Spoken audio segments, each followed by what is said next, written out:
이 시간도 우리와 함께 하시며 우리의 신음과 우리의 아픔과 우리의 모든 것을 보고 듣고 응답하시는 살아계신 하나님, 오늘 주일 앞, 오늘 거룩한 모습으로 주님 앞에 고개 숙인 당신의 사랑하는 백성들을 위해 오늘 이 시간도 오셔서 말씀하시고 만지시고 치유하시고, 특별히 아픈 부위 위에 성령님 오셔서 만져 주옵소서. 존귀하신 우리 주 예수님의 이름으로 기도드립니다. 아멘. 반갑습니다. 제가 친정집에 왔습니다. 94년도에 제가 우리 동두천 감리교회에서 파송받은 첫 번째 선교사인 걸 아십니까? 예, 감사합니다. 정말 저도 자랑스럽고, 이렇게 모르는 분도 많이 있지만 아는 분들이 더 많아서 감사합니다. 여러분들이 항상 기도해 주시고 또 섬겨 주셔서 저희들 잘 살다가 왔습니다. 이번에 6월 달에 제가 또 조카 주례를 하게 돼 갖고, 그래서 사실은 이렇게 나왔는데 가슴이 두근두근해요. 이거 무슨 말을 전해야 할지. 그래서 이양로 목사님 지난번에 우리 혜영이 주례할 때 가서 보고, 와, 잘하신다, 저를 절반만 하면 되겠다 싶어서 좀 안심이 됐었습니다. 네팔 아이들이 지금 많이 잘 커서 여러 나라로 지금 나가고 있습니다. 특별히 제가 지금 약을 2알을 먹었더니 정신이 좀 오락가락합니다. 죄송합니다. 카트만두에서 이번 저희들 나올 때 카트만두 안에 들어가서 있는데 제가 깜짝 놀랐어요. 거기에서 우리 아이가 비행장 그 활주로에서, 우리 지금 비행장으로 나가는데 활주로에서 이렇게 쑥 들어오는 거예요. 제가 얼마나 놀란 줄 압니까? 그 아이가 경찰이 돼가지고 그 공항 안에서 근무를 하는 거였어요. 제가 갑자기 어깨가 쭉 올라갔습니다. 마침 대한항공 그 네팔 지부 사람들이 옆에 있었거든요. 제가 자랑스럽게 얘기했습니다. 우리 아들이야. 괜히 어깨가 들썩했어요. 지금 고아원에서 커가지고 이렇게 경찰이 됐다. 그러니까 그분들도요, 저를 굉장히 이렇게 쳐다보면서요 감사하더라고요. 우리 아이들이, 우리 성도님들이 기도하는 대로 이렇게 잘 커서 지금 전 세계로 나가고 있습니다. 아빠, 나 이번 결혼하잖아. 나 손 붙잡고 들어가야 돼요. 오케이. 물론 전에도 아이들 손 붙잡고 1년에 몇 차례씩, 요즘 애들이 결혼 시즌이 돼 갖고요, 1년에 한 4-5녀석이 결혼을 하는데, 할 수만 있으면 제가 아이들 손을 붙잡고 들어가는데, 이번에 그래, 아빠가 손 붙잡고 들어갈게 그랬는데 제가 갑자기 나오는 바람에 그 아이한테 좀 상처를 줬습니다. 유치원을 아이들이 하고 있는데 방주 유치원이라고 해서 아주 잘 하고 있습니다. 나랑가드가 그래도 제법 큰 도시인데 거기에서 2번째로 큰 유치원을 하고 있는데, 아주 아이들을 잘 케어해가지고, 방주의 뜻이 뭐냐? 아크 몬테소리 이래 했는데 아크의 뜻이 뭐냐 그래요. 방주다. 그 방주는 뭐냐? 그래서 노아 얘기를 하면서 우리가 크리스찬 백그라운드를 가지고 있다. 여기 당신 그래도 올 거냐? 아이들 맡길 거냐? 그런데 소문이 참 좋게 나왔습니다. 그 아이들이 얼마나 희생적으로 아이들을 봉사하고 헌신적으로 케어하는지. 그래서 좋은 소문이 나서 좀 비싼 유치원 이래서 아이들이 잘 운영을 하고 있고요.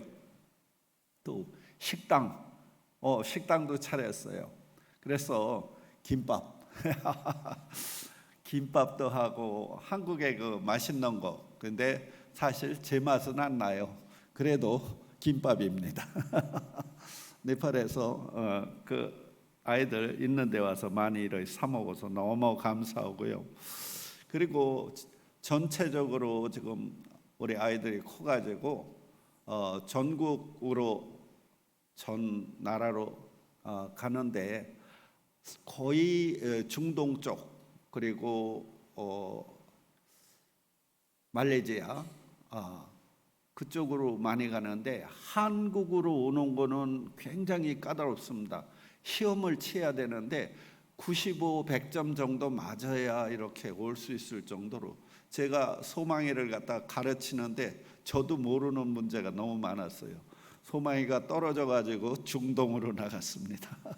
소망이는 5개월 때 와가지고 조선교사가 품에 안고 4학년 때까지 길렀습니다. 그래서 그 녀석은 좀 특별하긴 한데 아무튼 떨어져서 좀 중동에 가서 카운터를 보고 있습니다.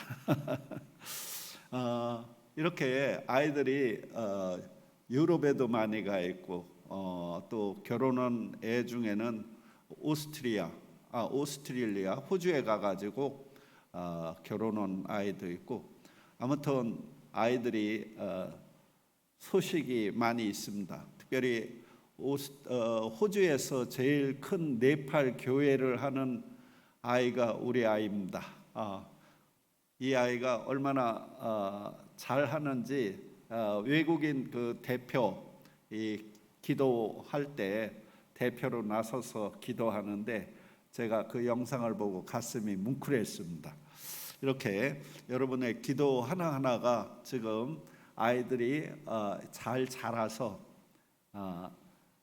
예수의 이름을 가는 곳마다 높이고 있습니다. 갈렙이라는 형제 아이가 있었는데 갈렙 여호수아가 소망의 집에 왔습니다. 이 아이들은 엄마 아빠가 홍수가 나갖고 물에 떠내려가서 죽었어요. 그리고 이 아이들은 나무가지를 겨우 붙잡아서 살아났습니다. 그래서 소망의 집에 오게 됐어요. 감사한 건 이 아이들이 제일 처음에는 공부도 못하고 정말 찔통이었어요. 정말 고집스럽고 말 안 듣고.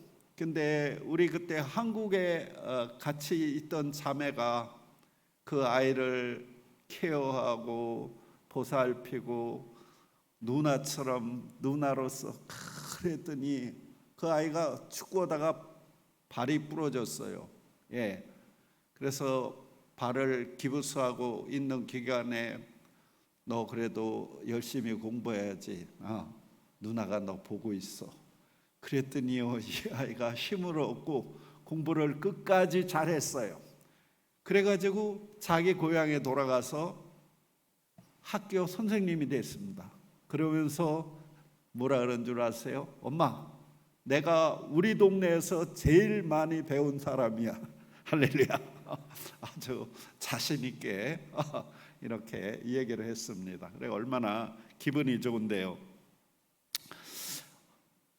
저희가 대홍수가 나가지고 정말 그때는 힘들었습니다. 홍수가 어느 정도 났었냐면요, 갑자기 교회를 막 우리가 강 옆에 있어요. 강이 2개인데 낮에 홍수가 온다는 얘기가 있어서 이렇게 좋은 날씨에 무슨 홍수냐 그런데 밤 10시쯤 됐는데 갑자기 물이 차오르기 시작했습니다. 갑자기 교회가 완전히 침수가 되고 아이들 자는 데가 침수가 되고 깜짝 놀랐어요. 우리 짐승들 다 떠내려갔습니다. 소, 버팔로 말이죠. 그리고 닭, 그런데 애들이요, 홍수가 났으면 도망을 쳐야 될 거 아니에요. 이 녀석들이 방으로 물들어오니까 방에서 수영을 하고 있었어요. 뱀이 나오면, 강에서 수영하다 뱀이 나오면 도망을 쳐야 되잖아요. 우리 애들은요, 뱀을 가운데다 몰아놓고 스크럼을 짜고 뱀을 물르다 이렇게 해요. 애들이 뱀을 안 무서워해요. 커다란 뱀을 붙잡고 아빠 그것도 국민학교 5학년생 여학생이 아빠 저는 아직까지 뱀 한번 만져본 일도 없습니다. 잘 때려잡아요 제가. 근데 이 녀석들은 살아있는 뱀을 붙잡고 아빠, 참 이렇게 아이들이 잘 크고 있습니다. 홍수가 나가지고 닭이 다 떠내려가고 닭을 3분의 1은 건져냈습니다. 그런데 더 이상 건져내던 사람까지 위험해서 포기하고 나머지 건 다 죽었죠. 홍수가 얼마나 창궐했냐면 아이들 자는 그 침실, 여자 기숙사 거기까지 잠겨가지고 아무튼 대홍수였습니다. 전 2층에서 그 물결을 보는데 소들이 막 떠다니고 코뿔소가 떠다니고 그 앞에, 우리 앞에 정글에 사슴들이 많이 살아요. 공작도 지금 날라와서 소망의 집에 들어옵니다. 우리 중고총 잘 들으세요. 자, 오면 공작하고 같이 사진 찍게 내가 만들어 줄 테니까. 그것뿐이 아니라 원숭이도요 얼마나 많은지 몰라요. 원숭이들하고 친해갖고 아이들이 과자를 먹다가 원숭이한테 이래 주면요 원숭이가 와서 받아 먹습니다. 야생 원숭이인데, 예, 쌀도 훔쳐가고 감자도 훔쳐가고 아주 원숭이들이 재롱을 떱니다. 아무튼 그때 홍수가 휩쓸고 내려갔을 때 보니까 살아있는 닭이 몇 마리가 있었어요. 해를 치고 올라가갖고 거기에서 살아났어요. 그런데 이게 철조망이 다 무너졌잖아요. 폐허가 됐어요. 흙이 얼마나 쌓였느냐면 우리 허벅지 여기까지 교회가 완전히 진흙으로 덮었습니다. 그래서 한 달 동안 그거를 치우는데 한 달 지나니까 이게 굳어졌잖아요. 진흙이 그렇게요. 그래서 소를 끌고 들어가서 거기를 갈아엎었습니다. 그리고 흙을 퍼내는데 쉽지가 않았어요. 제가 가슴 아팠던 건 우리 집에 그 살아남은 닭을 동네 사람들이 와서 막 훔쳐가는 거예요.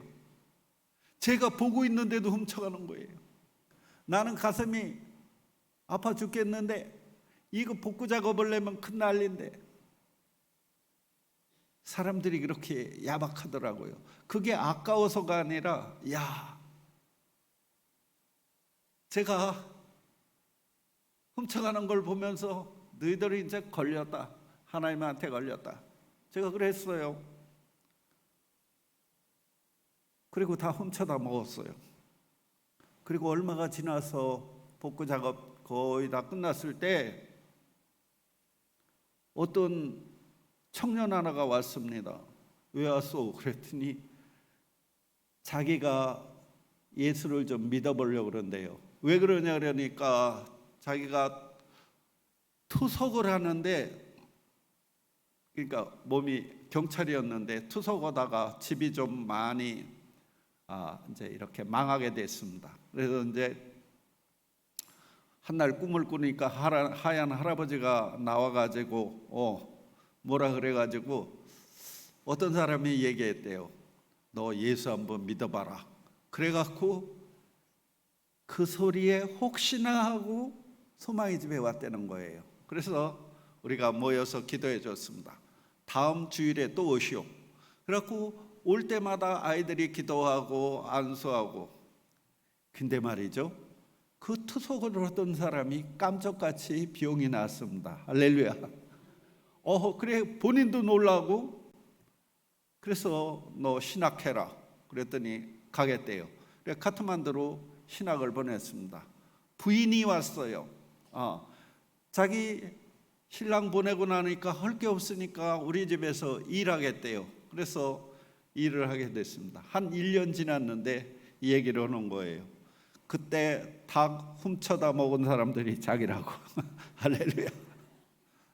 지금 교회 잘 운영하고 있습니다. 교회를 75개 짓고 계속 지어나가고 있습니다. 앞으로 몇 개를 더 지어야 될는지 모르겠지만 작년에 제가 은퇴를 했습니다. 거기에서 저희들은 그냥 살다가 죽을 거예요. 그러니까 기도 많이 해 주십시오. 1953년도 에드먼드 힐라리하고 댄징 셀파라는 사람이 에베레스트 산을 올라갔습니다. 그 앞전에 바로 앞전에 몇 시간 앞에 두 사람이 에베레스트를 올라갔는데 800m 지점에서 폭풍을 만나가지고 더 이상 전진하다는 큰 난리 나겠다.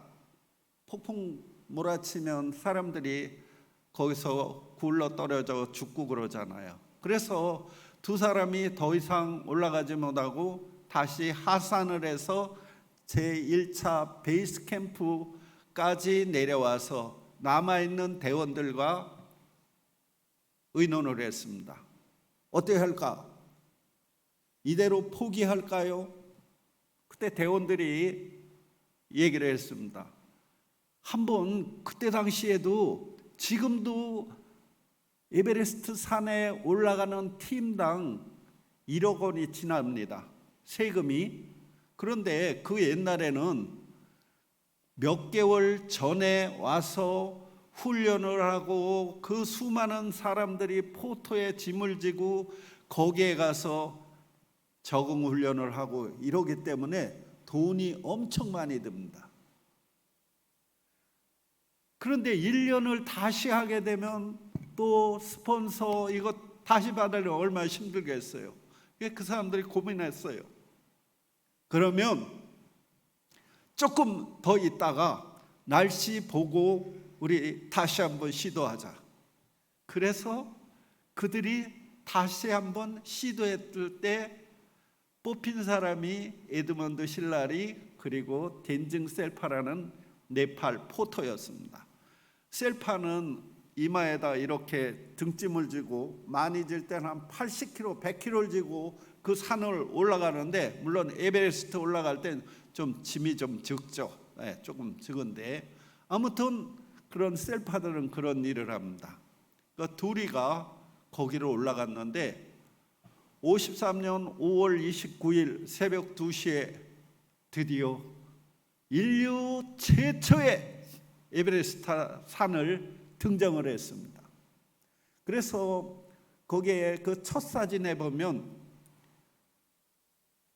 우주인처럼 이렇게 투구를 뒤집어 쓰고 그리고 또 한 사람이 그리고 한 손에 피켓에 4개 국가의 깃발을 다른 이걸 이렇게 들고 사진을 찍어서 전 세계에 타진합니다. 이 사람들이 이것을 전 세계가 알게 됐을 때 올라갈 땐 몰랐는데 내려올 때는 이미 산악의 전설적인 인물들이 되었습니다. 지금도 에베레스트 가까이 이렇게 가다 보면요, 여러분 에베레스트 아니라도 좋습니다. 네팔 트레킹 한번 해보세요.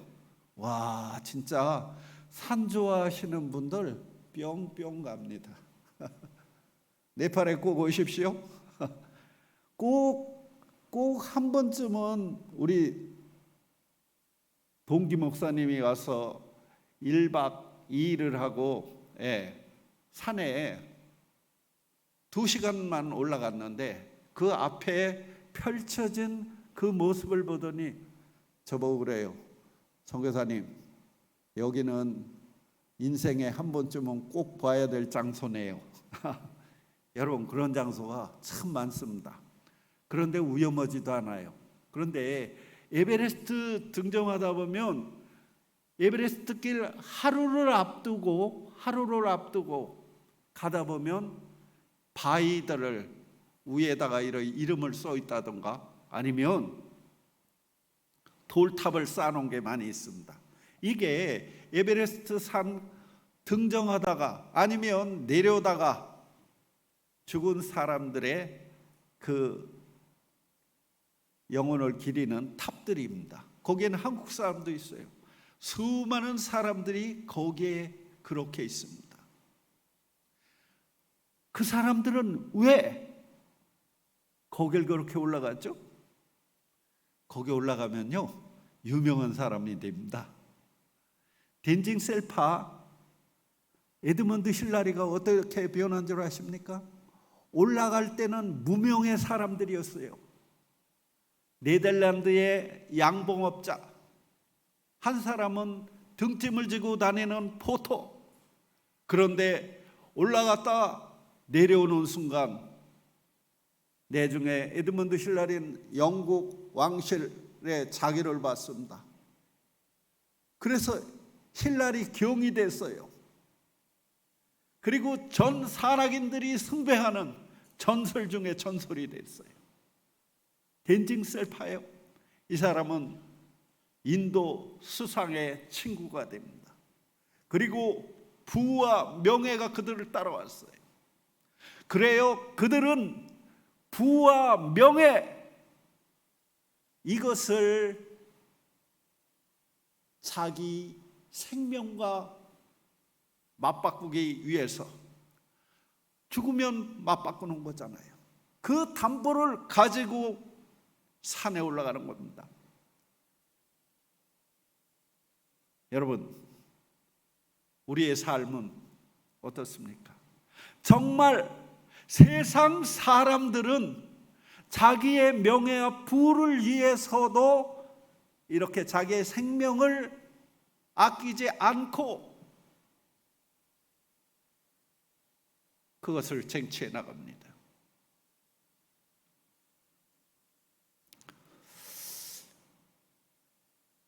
바울이라는 사람 잘 아시죠?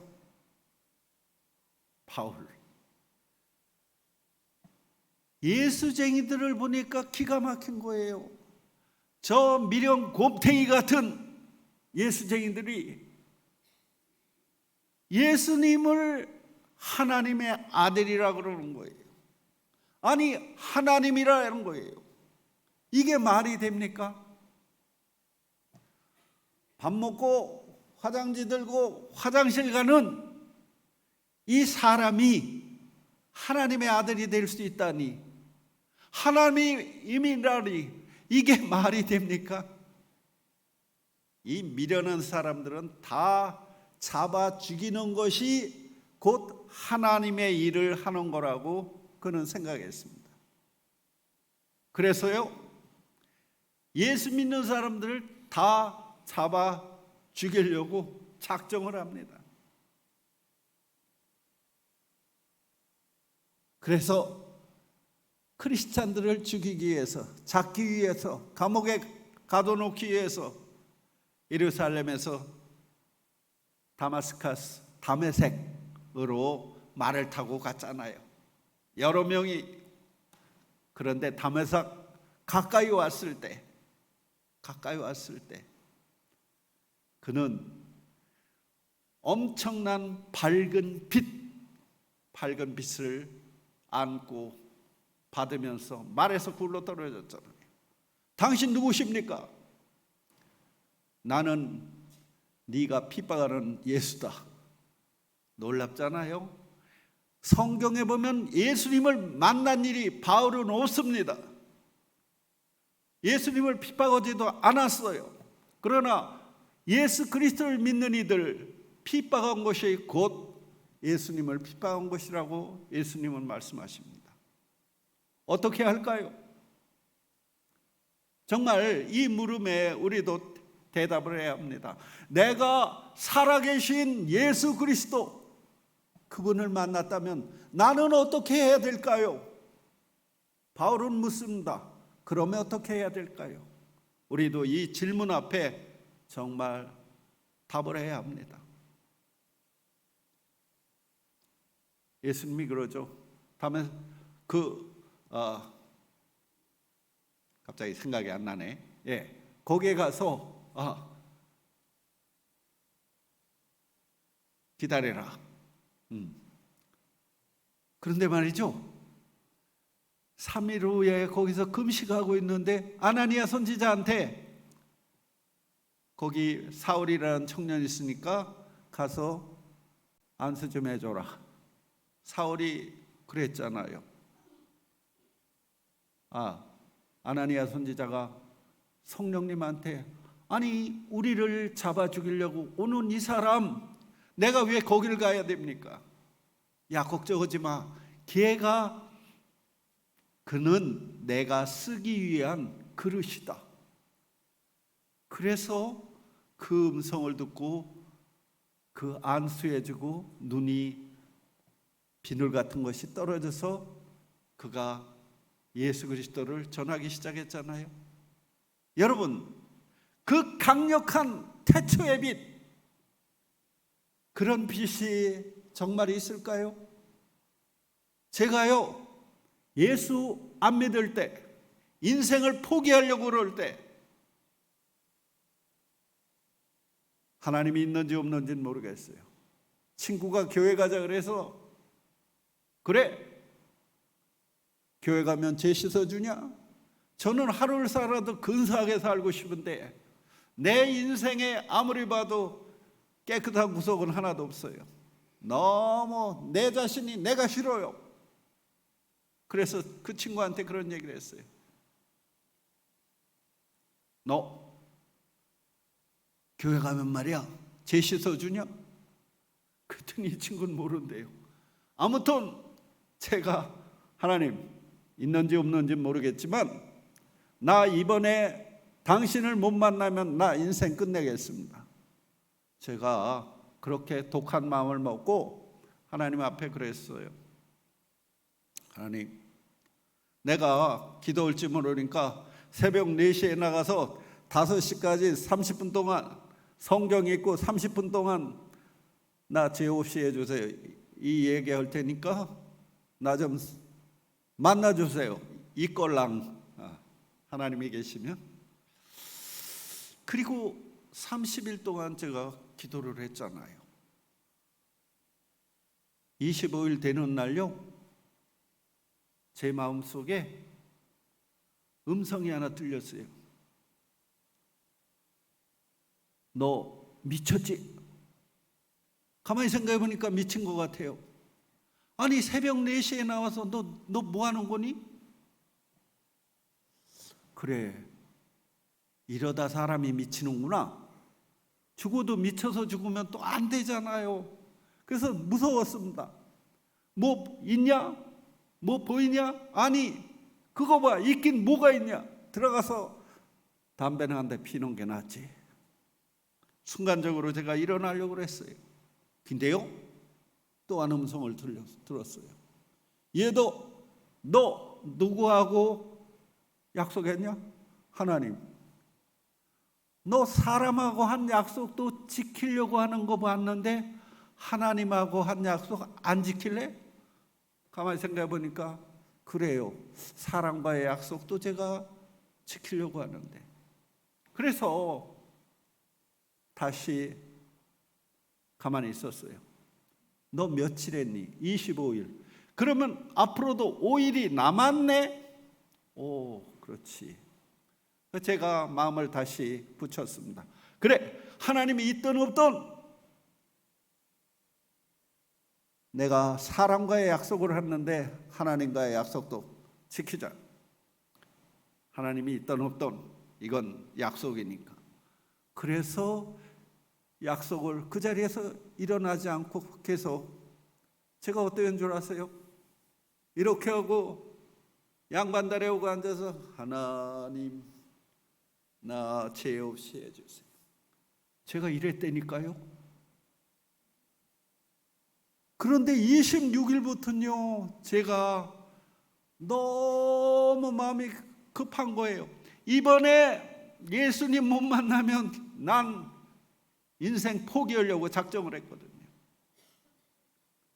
제가 그때 잠에 간간히 깼는데 커다란 뱀이요 제 목을 감고 혀를 날름대며 저를 이렇게 노려보는 꿈속에서 이런 제가 자다 악 하고 깨어나고요.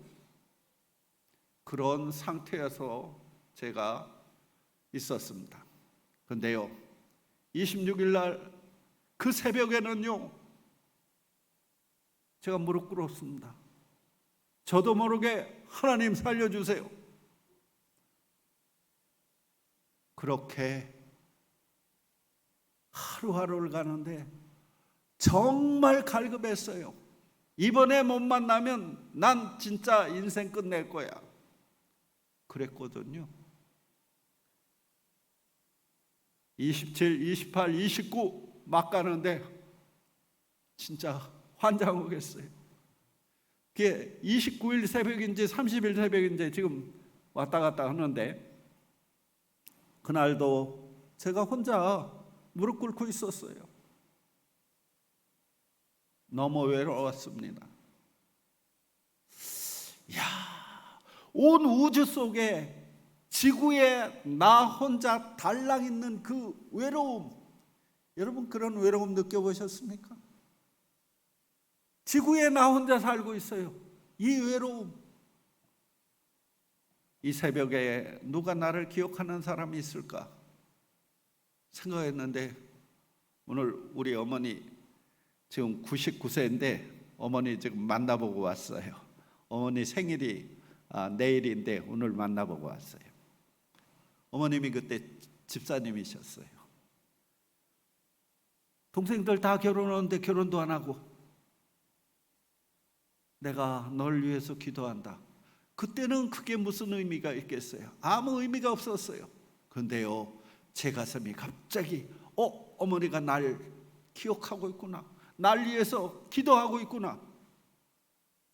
제가 하나 깨달은 게 있어요. 어머니의 기도는 위대합니다. 어머니 기도가 끝이지 않는 한 그 아들은 절대 망할 일이 없습니다. 할렐루야. 끊이지 말고 기도해 주십시오. 자기 자녀를 위해서. 제가요 가슴이 뭉클했어요. 또 누가 날 생각할까 생각해보니까 우리 형님이 목사님입니다. 내가 동생이 위해서 기도해. 세상에 그게 무슨 의미가 있었어요. 그런데 그 시간에는 마음이 뜨거웠어요. 저한테 예수 믿으라고 그러는 사람들이 간간히 있었는데 제가 그때 성경을 2번 문학서적으로 읽었습니다.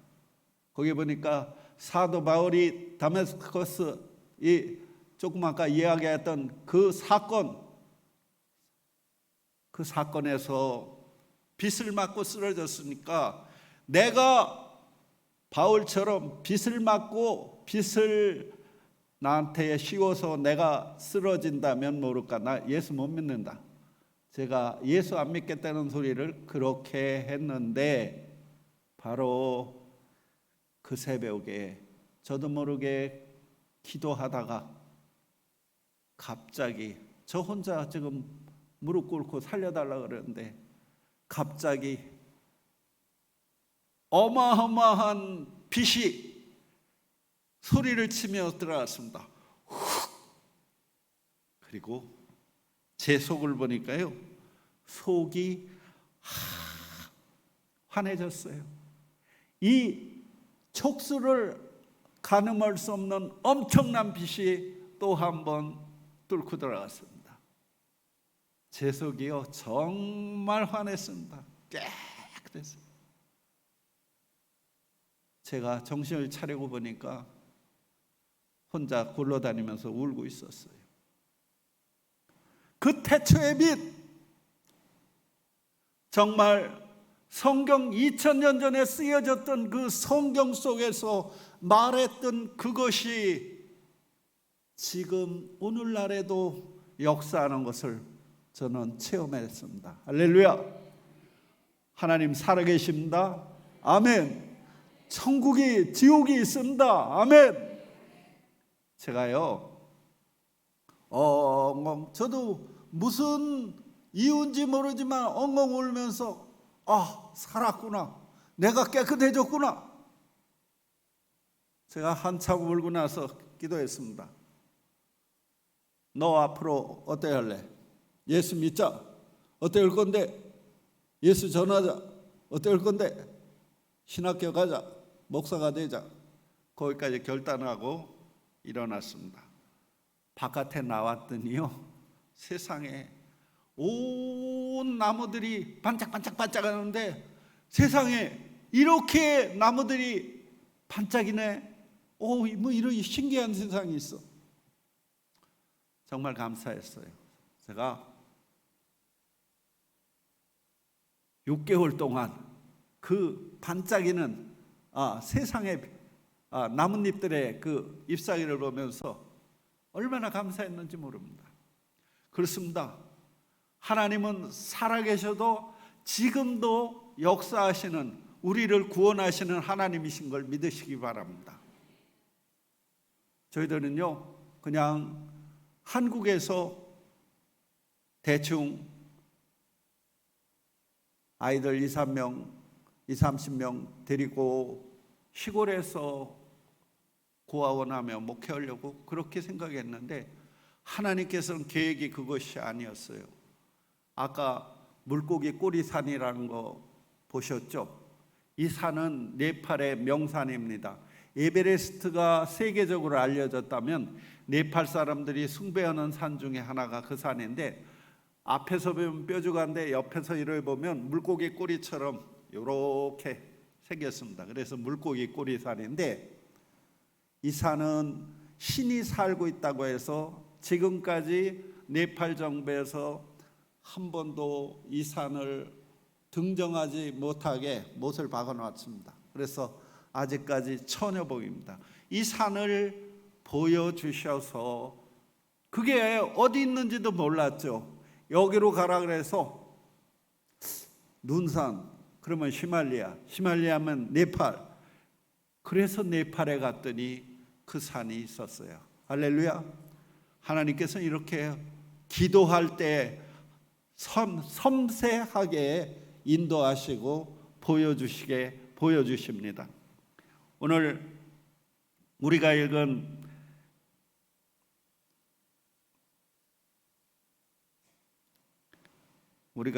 히브리서 11장 읽었죠.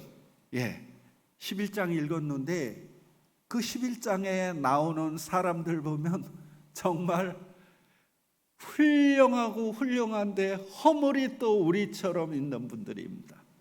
그럼에도 하나님께서는 그들의 기도를 들으시고 응답하신 그 놀라운 역사들을 우리는 성경을 통해서 합니다. 난 그들이 살았던 곳을 한번 순례해 봤습니다.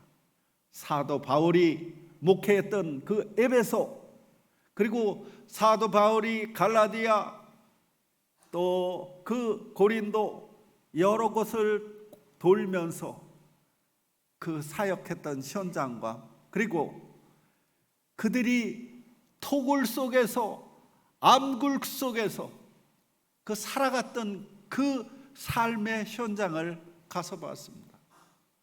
내가 예수를 안 믿어, 이 소리 하나만 하면은 이 사람들이 재산을 뺏길 일도 없고 이렇게 숨어서 살 일도 없습니다.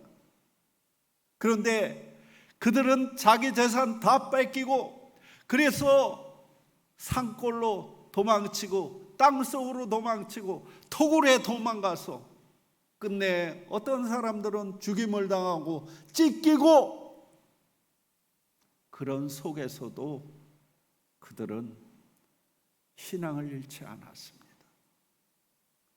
사도 바울의 마지막을 우린 다 압니다. 제가 사도 바울이 걸어갔던 그 마지막 감옥에서 나와서 여기에서 우리 저 문정도 그 거리 이렇게 쭉 양쪽으로 다 쇠사슬로 이렇게 줄을 쳐놨더라고요. 제가 거기 한번 걸어가 봤어요. 쇠사슬을 이렇게 들치고 들어가서 그 길을 걸어왔습니다. 바울이 마지막 걸어갔던 길입니다.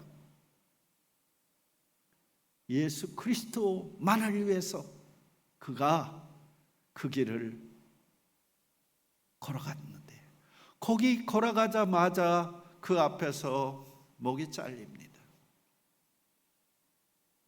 그렇습니다. 당대 최고로 많이 배웠던 지성인이 그가 예수 그리스도를 위하여 헌신하는 그 모습, 자기 생명조차 조금도 귀한 것으로 여기지 않는 그 모습, 정말 세상이 감당할 수 없는 사람입니다. 우리 동두천교회 장로님들 이렇게 보면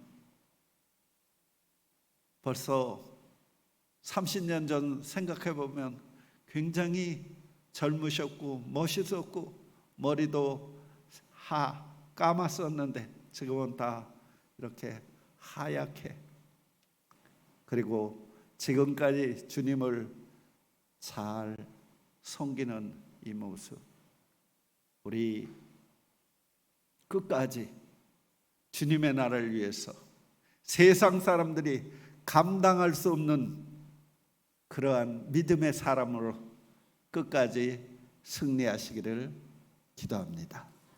기도하십시다.